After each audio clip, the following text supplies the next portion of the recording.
what's going on over here.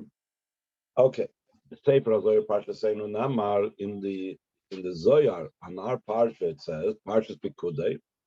Shakashirigia Aron Beis Hamikdash l'mkoim al Even Ashsiya. When the Aron arrived at its place in the Beis Hamikdash, where it was placed on the rock that was over there on the Kodesh HaKadoshim, known as the Even Ashsiya, Pasach Aroina v'Amar. The Aron opened up and said, Pasach is just an expression that the Zohar uses when some new statement is being said by someone. It doesn't mean that the Aron opened up. It's an expression of beginning to say something. It used the word Pasach. What did it say? It quoted the Pasuk, Zois v'nuchasi adi ad. This is my resting place forever and ever. Poi eshev ki ivisia. Over here, I will settle. Over here, I will remain because I desired it. It's a pasuk in Tehillim. And this is a common thing we find in Medrash and Gemara, that we attribute psukim to different people or different events or even different objects or items that said it in regards to certain situations.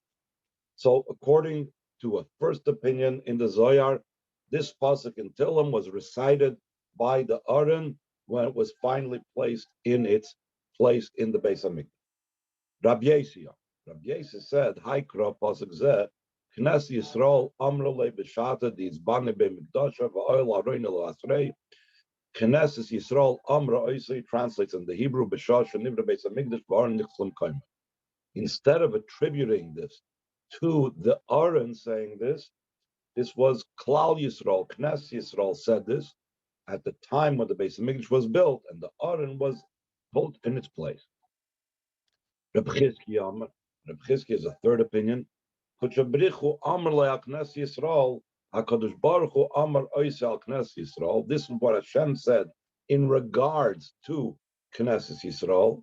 Kad Yisrael Avdin Reusik Ish Yisrael Oisem Nisrotzna Hashem, when the Yidden are fulfilling the will of Hashem, the Hakedain Kuchabrichu Yasev al Kurse Yikari V'chayis al Alma Bracha V'shalom Chavusa the Kulish Takech.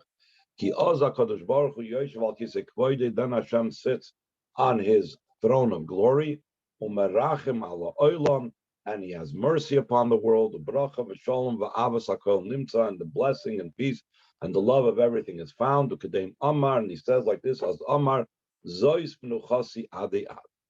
This is my resting place forever. Gefisha nirav pashtus, the Jewish people. The way it seems in a simple sense, nechlokes shloish hadeyes hamavois b'zoyer l'shtayim. These four opinions in the Zohar is really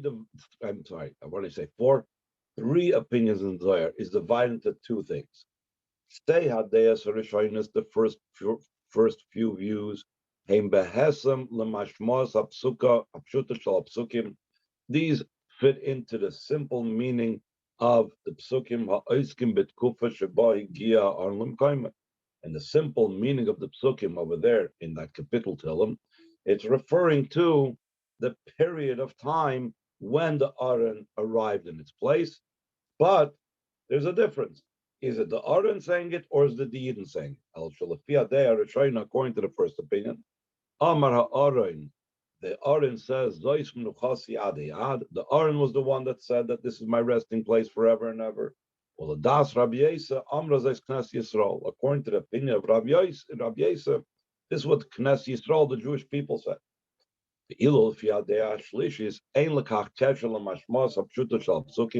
According to the third opinion, this doesn't have a connection with the simple reading of the psukim. That in the simple meaning of the psukim, it's referring to when the Aron reached its place in the Kodesh HaKadoshim. It's rather about the general idea, seemingly, about when Yidden are doing what they're supposed to do. And then we say that Hashem says that he's on his throne and he's doing all good things. So the Rebbe asks, but it's not that clear. If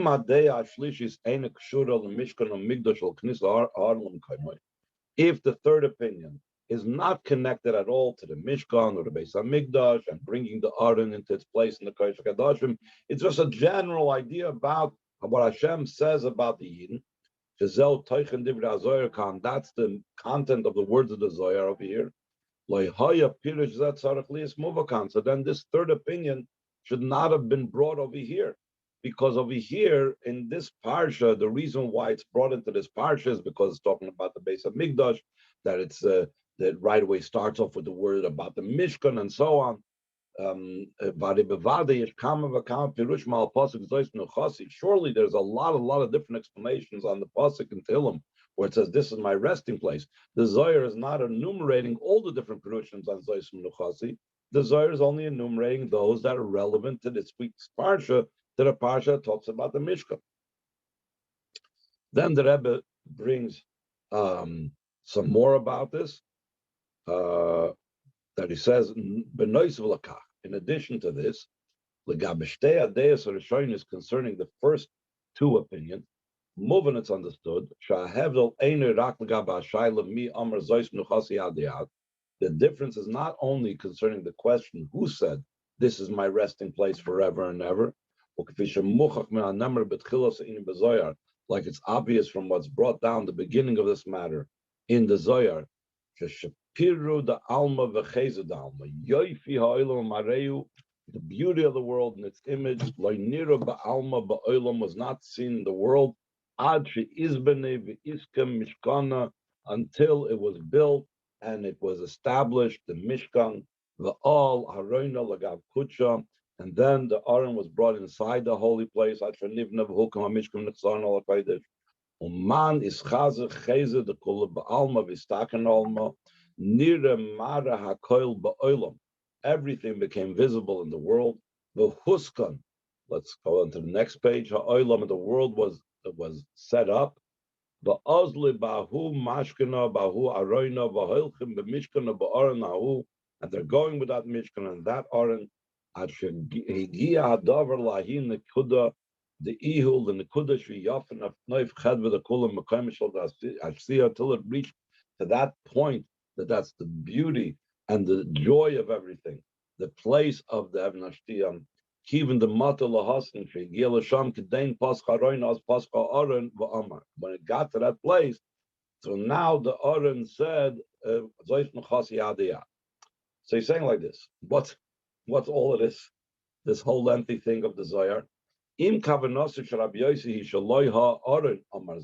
intention of Rabbi Yosef was that it wasn't the Aron that said it, Knes Yisrael, just the Jewish people said it, it would have been sufficient if it would have said this pasuk, the Jewish people said it. From the fact that he repeats and says, the time when the Beis Hamikdash was built and the Aron was brought to its place, it's understood that his intention is to add a latzayin and to note this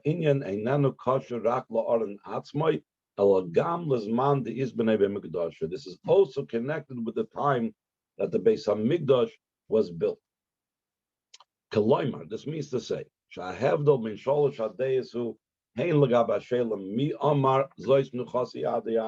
the difference between the three opinions is also concerning the question, who said this is my resting place forever and ever? Whether it's Aron, Knes Yisrael, or Kuchabrichu, which one of these three said it? Was it the Aron said it? Was it the Jewish people, or was it Hashem? Also concerning the question, concerning what was the matter said. Was it said about the place, the place of the Holy of Holies? Alzman Beis Hamikdash, was it said about the time of the Beis Hamikdash? Or was it concerning the time when the Yidden are doing the will of Hashem? Let's skip over to the Beis, the second column of the page. The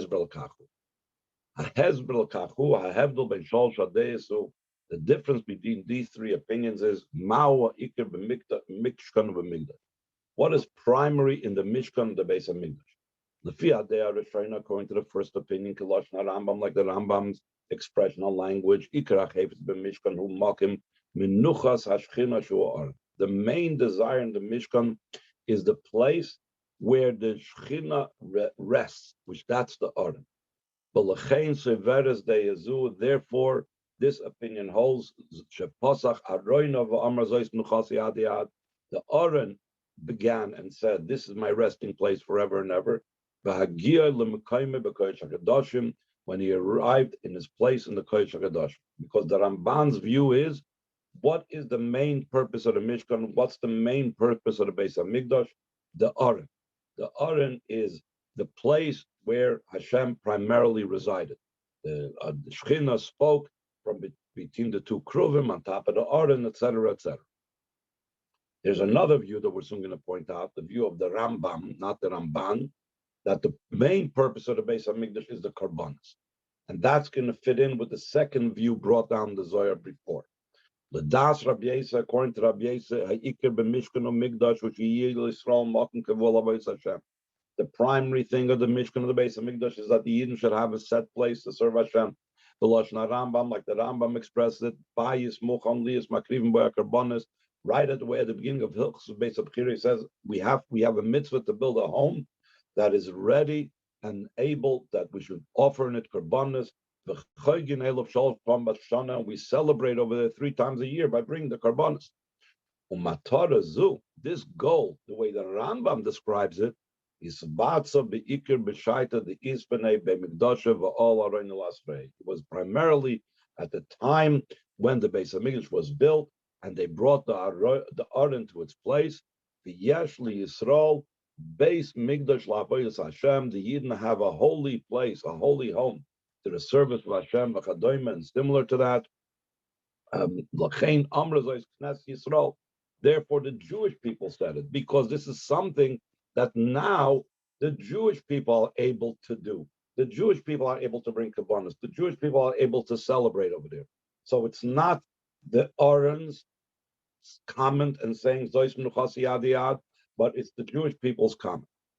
Or the Das Rabbi Chizkiah, and according to the opinion of Rabbi Chizkiah, the primary idea of the Mishkan and the Mikdash is not about the Shechina being, the Aron being in the Beis Hamikdash, not about the Yidden being able to celebrate in the Beis Hamikdash through bringing the Karbanos, but it's the idea that I'm going to dwell amongst them, amongst the Yidden.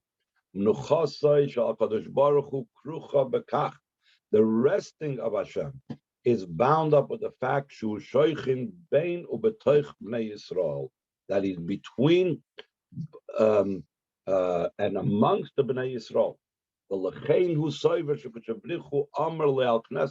Therefore, the opinion of Rabbi Chizki, the third opinion of the Zohar, is that he holds that the Hashem said it al Knesset Yisrael concerning the Yidden.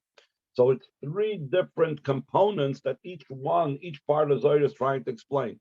One is explaining the idea of the Aron. One is explaining the idea of the Yidden bringing the Karbanos. One is the idea about Hashem feeling comfortable in this world once the Mishkan was made. So that's all of this is the Zois Menuchasi Adiyad.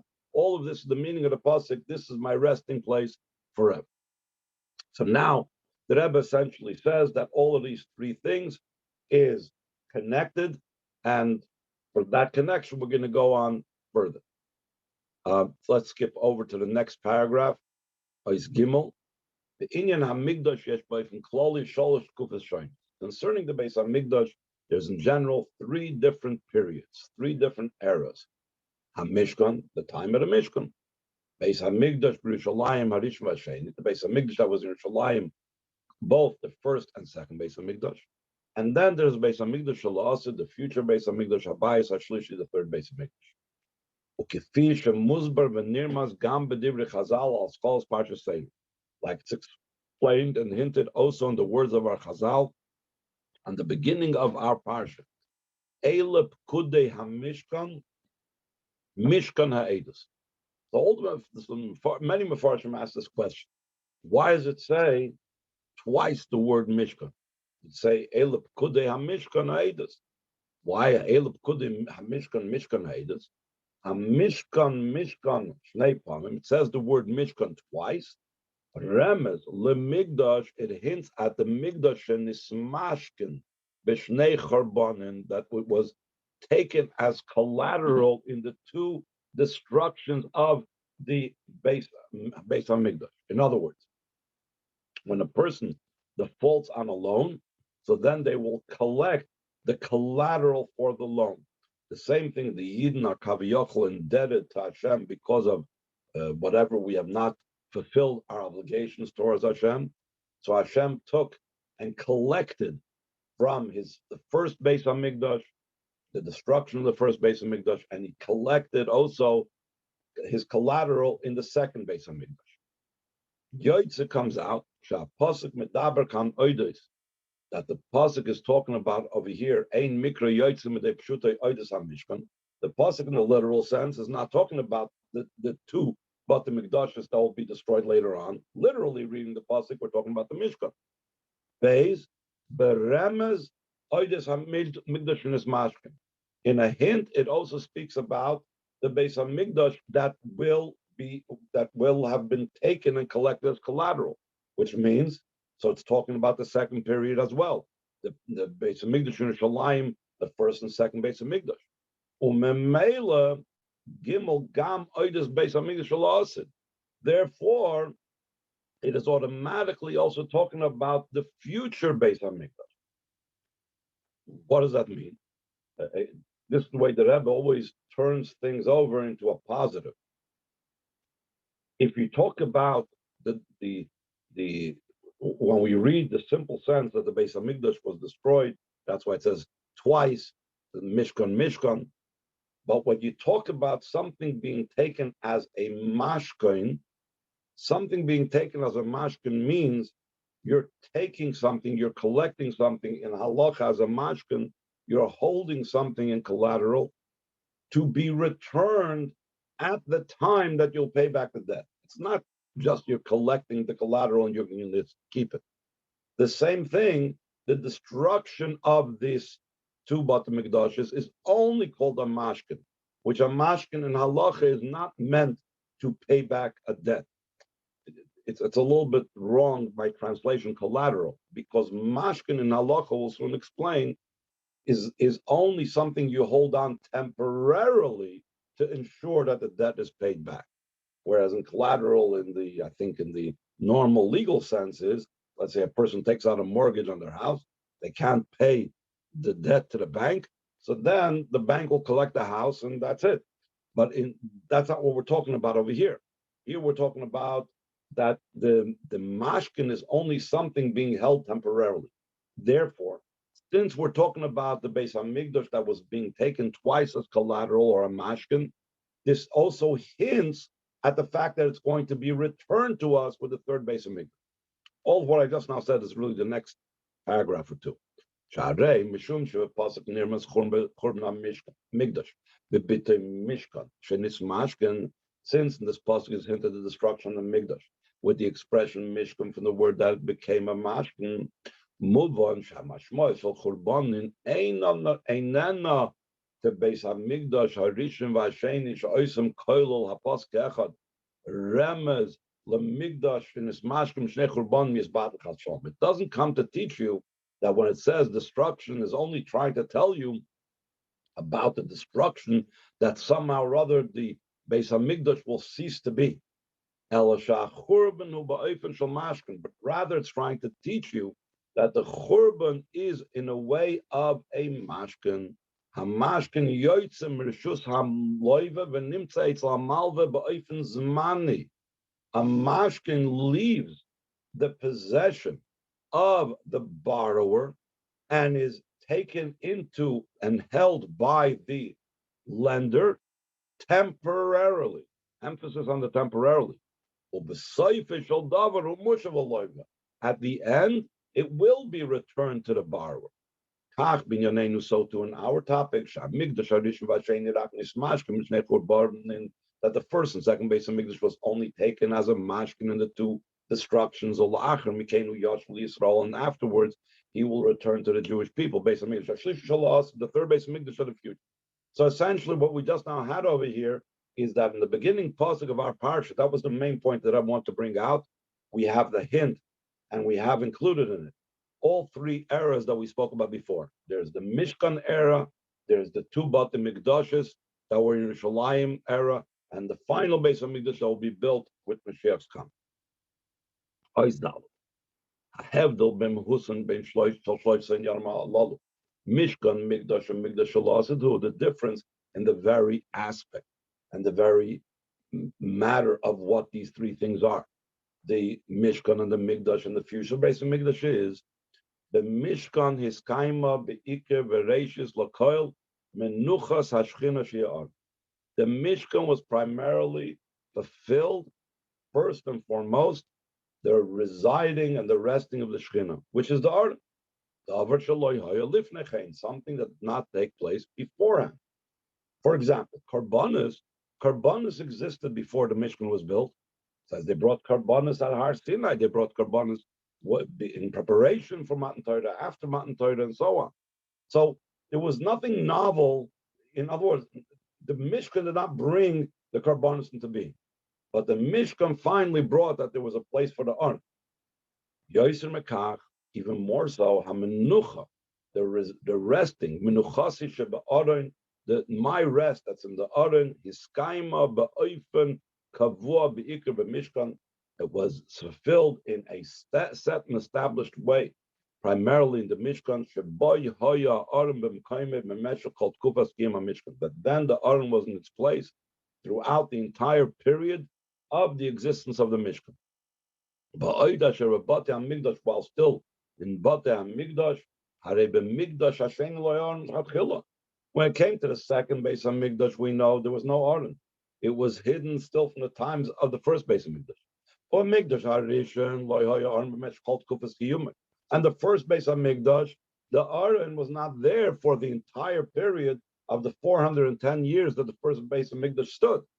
Because as we know, Yeshayahu, the king, knew that eventually the Beis Hamikdash would be conquered and destroyed. So Yeshayahu hid it away under the Beis Hamikdash in hidden caverns and tunnels and so on. So the Mishkan was very unique. The Mishkan was the only place that had the Aron through and through from beginning to end.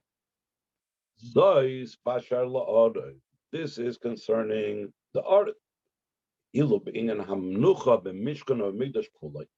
If we now move back a little bit, we take a wider view, and we look at it from a wider lens. Let's not focus on the Aron. Let's look at Hashem being at rest in the Mishkan versus the Mikdash. Then it's just the opposite. HaMishkan tultal memakim lemakim.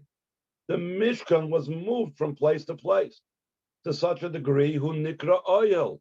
It's even called in the Torah, it's called a tent. A tent versus a home, which is a permanent residence. A tent is mobile. A tent is not something that's set and established. It did not have something that was set and established like the Beis Hamikdash. As opposed to the building of the Beis Hamikdash, it was set and established in one particular place. It was in that place in the Yerushalayim. So that is something unique that the two Bate Mikdashes had over the Mishkan. So the Mishkan's advantage over the two Bate Mikdashes was the Aron was there the entire time, whereas the two Bate Mikdashes did not have that. And the two Beis Hamikdashes' advantage is that they had a set place, whereas the Mishkan was on the move. Yet, what is the two Bate Mikdashes lacking? The two Bate Hamikdash were not everlasting buildings, or as they like to say, an edifice. They were taken from the Yid. Though the area, the place, the location of Beis Hamikdash remained in its sanctity, the Shechina does not cease. As opposed to the third Beis Hamikdash will be an everlasting building. According to this, we could explain the three opinions in the Zohar that the Aron addressed and said this is my resting place forever. Mashkena ve'al Aron lanu kudsha. That's connected what it says that the Mishkan was came to its place, and the Aron was brought into that holy place. Because the beginning and the primary part of this rest that's associated primarily with the Aron, Mishkan, that was mainly the Mishkan. That's why when the Zohar talks about it, it talks about it in continuation with the Mishkan. But when you talk about the bigger picture, you're talking about the what housed the Aron, which was the Mishkan. That's not Menucha. Therefore, also and also concerning the Eden, concerning the very nature of the home and the place that they received. Royim, we see the pasuk says about the time when the Eden were in the wilderness, though they had the Mishkan, it says Kiloi basam ala menucha ve'anachla. The pasuk addresses the time of the Eden being in the wilderness, that you have not yet come to a resting place and to your inheritance. So both the building and the Jewish people are considered still not yet reaching of level of Zois Menuchasi, a place of rest. Today, Ashniya Bazoyar, in the second opinion, the Zoyar Medubaroi, this Kufsa Mikdash is talking about the period of the Beis Hamikdash. Beshaita, these Bnei Mikdash, when the Beis Hamikdash was built, and the Aron was brought into its place, as opposed to before where it said the word Mishkana. Here it says Mikdash, as you see the emphasis, the italicized version of it. He was an established and set place, and a building that was set for the Shekhinah to reside in. Therefore, as well, it wasn't just the building, but the Jewish people themselves reached a state of rest and inheritance, like the pasuk indicates. And a set and established place that's ready for the service of Hashem. Rambam, like the Rambam expressed it, once the Beis Hamikdash was built in Yerushalayim, Nesru Kol Amkoimis Kulon Livnas Bam Baish Lashem. All the other places, any other location, was prohibited to build in them a home for Hashem. The ancient Baish Ladoida Adoidas, there is no home for all generations. Elo Yerushalayim Belvadu Bahar Maria, only Yerushalayim, and Yerushalayim itself, not any other location, but only the location of Har HaMoriah. Shabon Nemar, that concerning the Har HaMoriah, it says, Vayomer David, V'zeh Mizbach La'oila L'Yisrael, Va'omer Zois Nuchasi Adiyad. And this is the Mizbeach for an oil for the Jewish people. In other words, it's a place for the Jewish people to establish. And also it says, this is my resting place forever. So we see that when the Rambam is talking about the home, not about the art, the home of the Beis Hamikdash, the home was associated with the first and second Beis Hamikdash. Top of the next column, in the third opinion of the Zohar, for the Fachas Beremes, at least in a hinted manner, al shleimus Beis Hamikdash, on the perfection of the Beis Hamikdash, al Beis Hamikdash hashlishi shall asid on the third Beis Hamikdash of the future time. The period when the Jewish people fulfilled in perfection the will of Hashem. Kad Yisrael avdin reuse, when the Yidden do His will. When are the Yidden doing His will? Bishleimus, perfection, in a perfection manner. That's when Mashiach comes. Az yehei bayis nitzchus. So that will be an everlasting home. It will not be taken from the Jewish people forever. Then the Hashem says about the Jewish people, this is my resting place forever. The resting of the Hashem and the Yidden, not the resting in the Aron, not the building, but like we said, the third view, I will dwell amongst them and the Jewish people. It's in a way of a resting place forever and ever, an everlasting resting place, an everlasting inheritance in a revealed way. Obviously, it's there in potential the whole time, but to be revealed, that's only in the time of the third Beis Hamikdash. So this is the point of saying these three Pirushim, because every single one has to do with a different period. The Mishkan was the period of the Aron's rest, because the Aron had its full rest, being fully there. The first and second Beis Hamikdash was the period of the place, the area of the home, that the home of the Beis Hamikdash was established as the ultimate home. And the third period, the period of the third Beis Hamikdash, is a time when the Yidden become the place where Hashem rested. So the Rebbe goes on to say, Shem Sham Mishkan, Beis Hamikdash Harishon Vasheni, Baish Hamikdash. Einam Shloisha Dvarim Nefrodim. Though we divide it into three separate eras, three separate periods in Jewish history, still in all, the Mishkan and the Beis Hamikdash, the first and second Beis Hamikdash, and then the third Beis Hamikdash are not three separate things. Not this, and they're not a disconnect. Ela Hemshech Echad. They are really one continuation. A mitzvah b'loshen yachid shall va'asu li migdash. It's a mitzvah in singular. It says they shall make for me a migdash, not they shall make for me mikdash shois, many sanctuaries. It's one and the same mitzvah. It began and was fulfilled, that command, va'asu li migdash, with the building of the Mishkan. Imshicha beBeis Hamikdash, Rishon v'Hasheni. It continued in the first and second Beis Hamikdash. V'tia b'shleimusa, it will be in its perfection. K'mitzvahs tzornecha, when we fulfill the mitzvahs as your will is to fulfill the mitzvahs.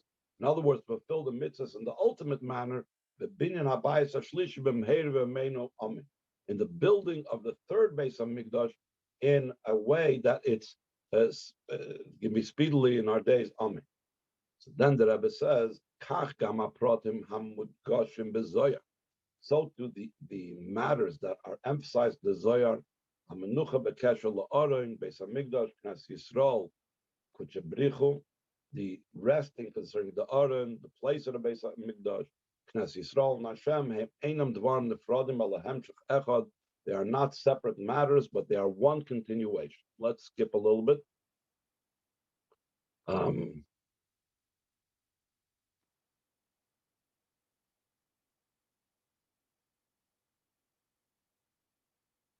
So he says, bottom by it says by Ches, lefiza muvan gam legabe MIshkan of Bate Hamikdashes, hey mahavim hemshech echad. According to this, we understand the Mishkan and the Bate Hamikdashes are really one continuum. Mishkan, it began the Mishkan, Kach Bate Hamikdashes meviim v'goyrmim legilu binyan habayis hashlishi. The Bate Hamikdashes are something that continues, and the Rebbe in the footnote says, even the Mishkan began the process that there should be Hashem dwelling in this earth. Now, like it's emphasized in the words of the Chazal on our parsha, why does it say HaMishkan, Mishkan Ha'idus twice? Remez leMishkan shenismashkin b'shnei churbanin. It's a hint and comes to teach us about the Migdash that was taken and collateral, taken as a mashkin, the two types of destruction. Because the sins of the Jewish people. The returning of the Migdash is not something separate on its own. It's like returning of something that was held as a guarantee for a loan. The goal and the purpose of a taking and holding on to a mashkin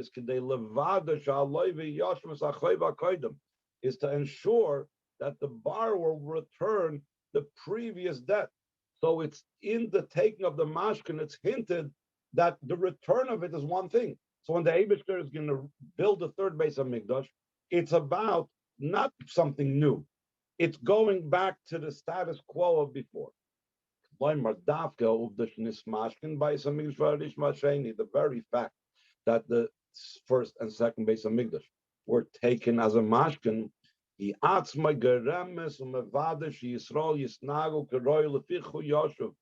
itself is the cause and ensures that the Yidden will act the way they're supposed to act, and therefore it's going to be returned.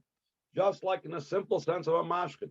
when a borrower, when a lender takes from the borrower a mashkin, it's not that he wants to hold on to the guy's jacket or coat or whatever. That is in a way to like speed up the process and ensure the process that the debt will be paid. So the same thing over here. The mashkin that Hashem took, the Batei Mikdashes were about ensuring and bringing about that the third Beis Hamikdash will be rebuilt. So then he says,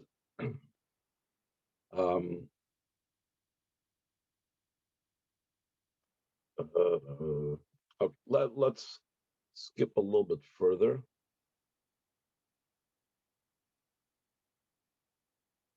Let's skip to Yud. So the Rebbe goes into the very important point that it says, by being involved in the learning about the Beis Hamikdash of all these different periods, of the period of the MIshkan, the period of Baish and Baish Sheni, the period of the Beis Hamikdash, the future, MIshkan, Mikdash, Rishon V'Sheni, Torah, Ashay Dekach, Ani Maila Aleim Kilem Oiskim Bina Abayis.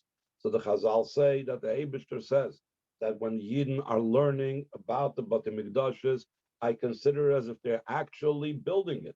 They're actually fulfilling the mitzvah of Asli Mikdash. The Goyim Lakach, and they cause for the fact it should not be the building of my home should stop. This is in regards to what it says in Yecheskel. Yecheskel wasn't, when he was already in exile in Bavel, Hashem was telling him the dimensions of the Beis Hamikdash, and Yecheskel asked Hashem, why are you doing this to us, telling us about the Beis Hamikdash if we can't build it? Hashem said, just because my children are in exile, so the building of Beis Hamikdash should cease, which means the very learning about the Beis Hamikdash is something that is actually considered the building of it. So through studying about it and bringing it that we are fulfilling this Vasli Mikdash, we are speeding up the revelation of the third Beis Hamikdash in actuality. It will become revealed and come from the heavens. Then everything we said previously will be in its perfect state. The perfection of Torah, Aron, the resting place of the Aron. Am Yisrael, the perfection of Am Yisrael, the rest of Knesset Yisrael. And then Hashem, it says also Mashiach comes, Hashem's name will be complete. Become revealed to the eyes of all the nations. That Hashem says about the Jewish people, this is my resting place forever and ever. Should happen immediately. Thank you, everybody. Amen.